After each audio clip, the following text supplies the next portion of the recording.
இல்லாத நேரங்கள்ல உங்களை காட்டணும் அப்படின்னா நாங்க காட்ட முடியாது. நான் என்ன காட்டணும்னு கேட்கலீங்க ஐயா.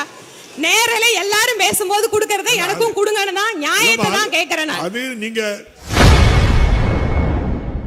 இன்று சட்டசபையில் பேசிய எம்எல்ஏ வானதி சீனிவாசன் சட்டசபை நேரலை துண்டிக்கப்படுவது குறித்து சபாநாயகர் அப்பாவுக்கு கேள்வி எழுப்பியுள்ளது பரபரப்பை ஏற்படுத்தியுள்ளது.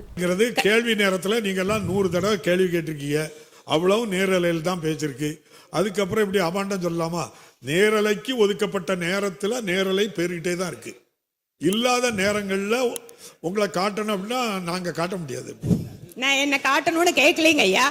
நேரலை எல்லாரும் பேசும்போது கொடுக்கறத எனக்கும் கொடுங்கன்னு தான் நியாயத்தை தான் கேட்கிறேன். அது நீங்க கேள்வி நேரம் மட்டும்தான் நேரலை, அது நடந்துகிட்டு தான் இருக்கு. அதுல யாருக்கும் தடை இல்லாம இருக்கு. மாண்புமிகு பேரவைத் தலைவர் அவர்களே, இந்திய நாடு ஒரு சிறப்பான கடல் வளத்தை கொண்டிருக்கக்கூடிய நாடு.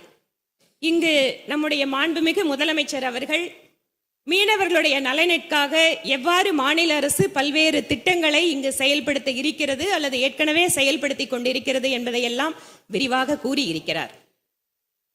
ப்ளூ ரெவல்யூஷன் என்று நம்முடைய மத்திய அரசு ஒரு தனியான ஒரு நீல புரட்சிக்கென்று பல்வேறு இலக்குகளை நிர்ணயித்து கடந்த 4-5 ஆண்டுகளாக மத்திய அரசினுடைய நிதிநிலை அறிக்கையின் போது குறிப்பாக ஆழ்கடல் மீன்பிடிப்பு 4-5 வருடங்களுக்கு முன்பாக பிரதமரே நேரில் வந்து ராமேஸ்வரத்திலே துவக்கி வைத்தார் அந்த திட்டத்தை கடந்த அதிமுக ஆட்சியின் போது.